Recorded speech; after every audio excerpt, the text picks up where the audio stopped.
What do Stephen Hawking, a near-fatal car accident, an ancient Buddhist sutra, and a nightclub manager all have in common? I mean, on the surface, absolutely nothing. Right, but they're actually the totally unlikely ingredients that one man used to try and mathematically, physically, and logically prove the existence of God. Welcome to today's deep dive. For you, the listener joining us, we are unpacking a really deeply personal, highly eclectic text from 2005. It's titled The Preface to the Chapter of the Greatest Creator, and it's written by an author named Xuefeng. Yeah, and the mission for today is really mapping out this truly cross-disciplinary quest for the ultimate meaning of life. The author is attempting to prove the existence of what he calls a greatest creator.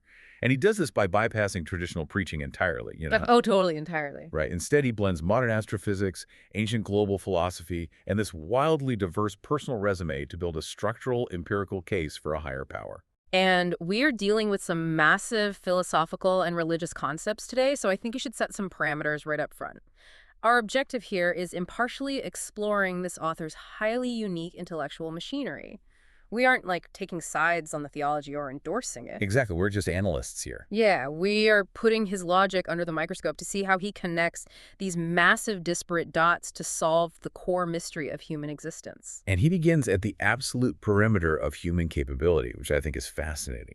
He poses these extreme existential scenarios to test our limits. Like what? Well, he asks whether human wisdom could, say, prevent an asteroid from colliding with Earth. Which, currently, we really can't. Right, exactly. So he uses this as a baseline to illustrate a hard limit to our agency.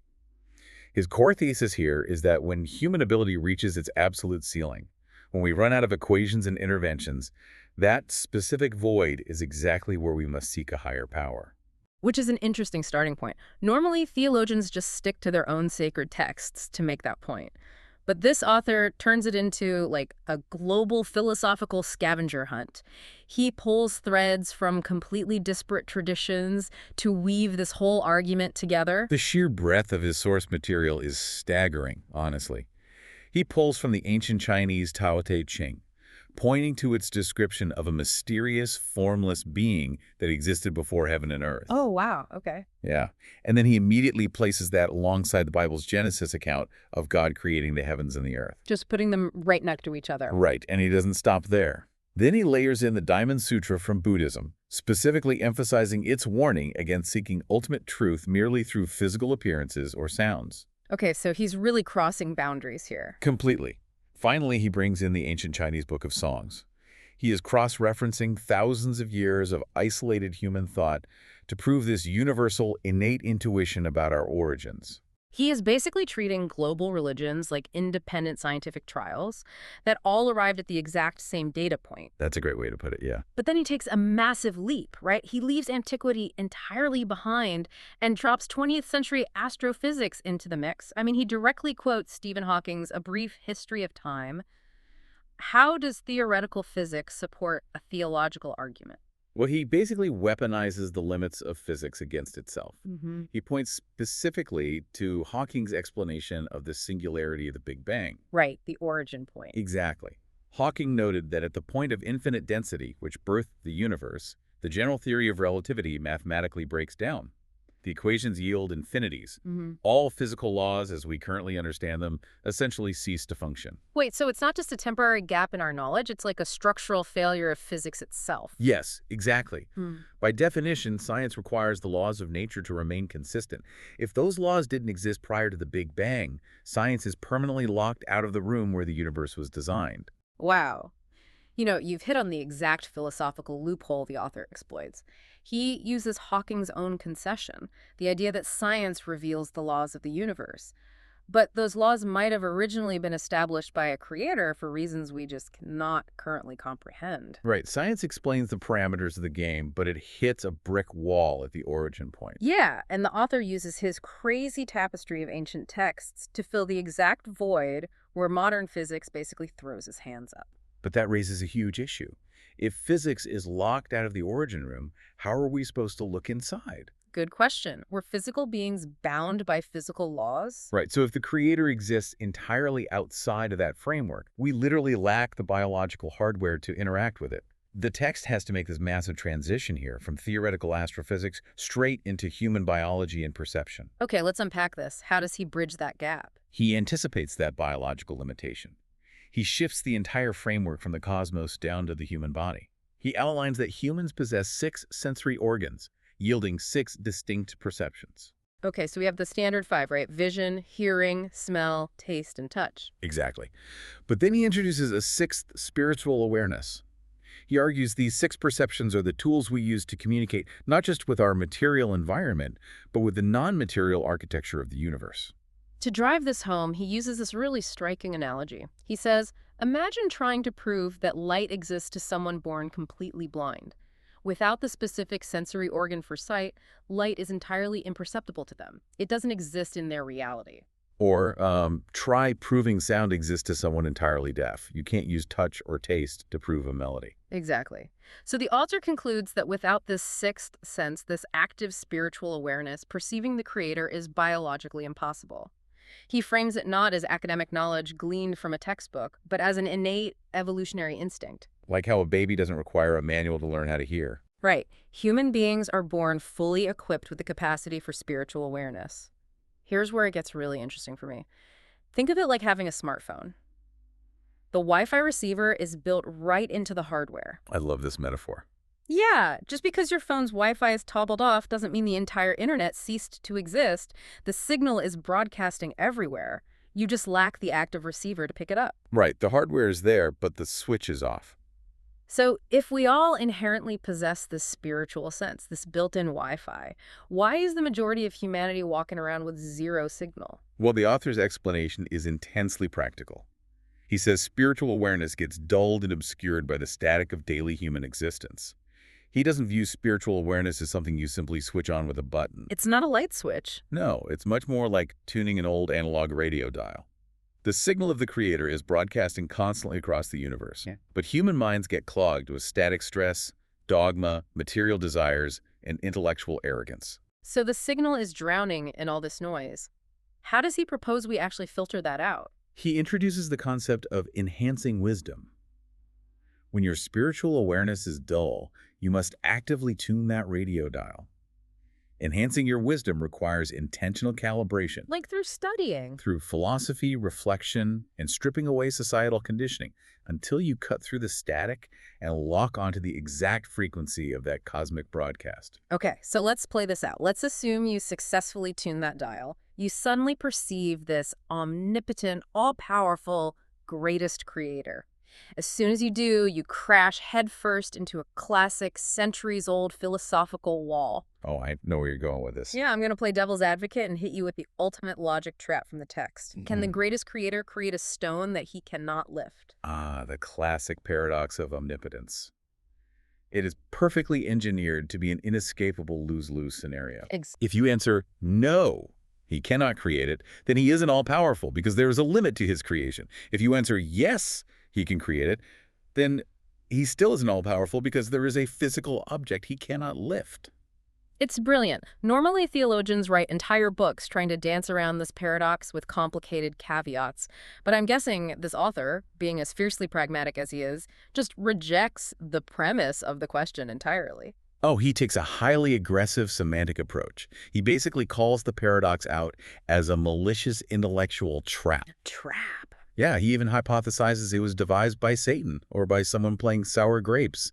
You know, a cynic who couldn't tune their own spiritual radio dial and decided to just jam everyone else's frequency instead. So he essentially argues the syntax of the question is fundamentally broken. Right. He compares it to asking someone, are you a thing?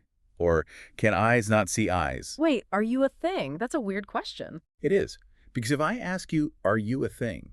And you answer, yes, I am a thing. You demean your own humanity. But if you answer, no, I am not a thing, it is a linguistic self-contradiction. Yeah. Any direct answer forces you into the designer's trap. The question itself is structurally fraudulent. I mean, that makes sense. But he goes further than just linguistic games, right? My absolute favorite part of the entire text is the incredibly literal physical thought experiment he uses to break the paradox. Oh, the handstand. Yes. He demands a strict definition of the word lifting. So he sets up this vivid scenario. Suppose the stone in question is the entire planet Earth. He asks, if I do a handstand, placing my hands flat on the ground and holding the earth. Is the earth now above my head? Have I lifted it? Hold on, though. Doing a handstand doesn't actually negate the gravitational mass of the Earth. He hasn't lifted anything against a gravitational pull. He's just replacing a semantic trick with a visual gimmick. Isn't he just playing his own word games? Well, that is exactly the critique a physicist would make. But his counter to that is profound in its own weird way. He argues that gravity itself redefines what lifting actually means in a cosmic setting. How so? He says, stay in this handstand and move 360 degrees along a meridian line. At some point relative to the wider universe, the Earth must be physically above your head. Which absolute point in the cosmos is officially up and which point is down? Oh, I see. Right. If the universe is suspended in a vacuum governed by gravitational fields, applying a localized human concept like lifting to the architect of those fields is just absurd. Wow. I mean, to confidently dismiss centuries of theological debate by doing a literal handstand requires a very specific type of grounded arrogance. You don't get that worldview from a lifetime sitting in an academic ivory tower. No, you definitely don't. So what is this author's actual background? Well, the text pivots here from cosmic physics and logical paradoxes to a remarkably gritty, earthly reality. The author just drops his resume on us. At the time of writing, he is 46 years old and has held over 20 distinct jobs. 20 jobs. And these aren't subtle variations of corporate office work. Listen to this list for a second. Shepherd, farmer, mechanic, middle school teacher, translator, nightclub manager, and real estate developer. It's wild. And he notes that he held almost all of these positions for over 6 months. He was fully immersed in these diverse lives. It reveals a person who has analyzed society from almost every conceivable angle. I mean, he has experienced rural manual labor, urban nightlife, institutional education, and cutthroat commerce. Jumping through that many distinct lives sounds utterly exhausting. What was the catalyst driving this frantic search for purpose? A mysterious, near-fatal car accident. Oh, wow. Yeah, a profound brush with death just forced him into a massive existential crisis. Stripped of the illusion of invincibility, he was left asking a terrifyingly simple question. What am I living for? And his breakdown to that question is brutally honest. He looks at the mundane, standard answers society hands us, and he completely rejects them. Every single one. Yeah, he concludes he cannot live for his country or his nation because he can barely solve his own daily survival problems. He refuses to live for his parents because his purpose would instantly vanish the moment they inevitably pass away. He even questions living for his partner, noting quite bluntly that she might be better off without him. Which is pretty dark. It is. And as for living for his children, he argues that his children have their own destinies and burdens. Adding the weight of his existential fulfillment to their lives is selfish. Furthermore, he asks, what about people who don't have children? Do they inherently lack a reason to live? A quote from the text perfectly encapsulates this crisis. He realizes that without a foundational faith and a core cosmic goal, human life is like a cloud floating aimlessly in the sky, driven by the wind. And that floating cloud metaphor drives his entire quest. Yeah. He refuses to be a victim of atmospheric pressure, He demands a solid purpose. So what does he do? Well, armed with his intensely practical mindset, he embarks on a massive process of elimination. He evaluates society's ultimate answers for meaning and methodically dismantles them. He looks at human institutions like a disgruntled auditor. He starts with wealth, power, and science. Right. So he dismisses wealth by observing that no billionaire has ever demonstrably purchased or solved the purpose of life. If money held the answer, the ultra-rich wouldn't suffer existential dread. Fair point. As for power, he looks at history's conquerors and points out that countless emperors have ruled the globe, yet none of them left behind a definitive blueprint on why we exist. And he is equally tough on science and experts, which is fascinating considering he just used Stephen Hawking to prove his point. Yeah, it's a bit ironic. He actually mocks archaeologists, pointing out how they constantly flip-flop on human origins. Like, one decade humanity started in Europe, then Asia, then Africa, all based on a few scattered, fragmented fossils. He views mainstream science as shifting sands, not a stable enough foundation to build a life's purpose on. He then turns his analytical lens to traditional religion. And tracking his intellectual process here is illuminating. Just to remind you, the listener, we're just reporting his views here, not endorsing them. But what does he say? So he spent years reading the Bible but found himself entirely bewildered. He asked very direct, almost lawyerly questions of the text. If Jesus is God, why did he have to suffer? Why did his devoted disciples meet such violent agonizing ends. Why does the theological framework insist that present suffering is a necessary prerequisite for future blessings? So the logic just didn't compute for him. Exactly. The logic simply did not compute. And he applies the exact same rigorous audit to Buddhism. He appreciates the foundational concepts of karma and samsara, the cycle of rebirth, but then he literally does the math. The math is what gets me. Right. He calculates that if out of 1,000 people practicing asceticism, only 2 or 3 actually attain Buddhahood, the statistical odds are terrible. He writes that the remaining 997 people have wasted their life and lost their joy for an empty promise. So he is swiping left on thousands of years of human institutions, science, wealth, Christianity, Buddhism. He audits them all and declares them philosophically bankrupt.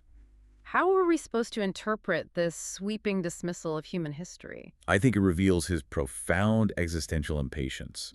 He isn't trying to write an objective, peer-reviewed takedown of world religions. Remember, this is a man who worked 20 grueling jobs and survived a catastrophic car crash. He doesn't have time. Exactly. He does not have the luxury, the time, or the desire to spend 40 years in academic theological debate. He is an ordinary, working-class philosopher demanding a direct, practical shortcut to the absolute truth. But stripped of wealth, science, and mainstream religion, his process of elimination has backed him into a corner. Where does he go when he runs out of earthly options? He finds a massive breakthrough in a very unexpected place, the Quran. He reads a specific passage stating that humanity cannot pass beyond the bounds of heaven and earth except by authority. Authority. That specific word triggers the ultimate realization for him. He understands he cannot figure out the universe from the ground up. He has to bypass human knowledge entirely and borrow root-level access to the universe directly from the Creator. And to explain how a human can actually borrow cosmic authority, he returns to that biological concept of spiritual awareness we talked about earlier. He introduces a brilliant conceptual leap.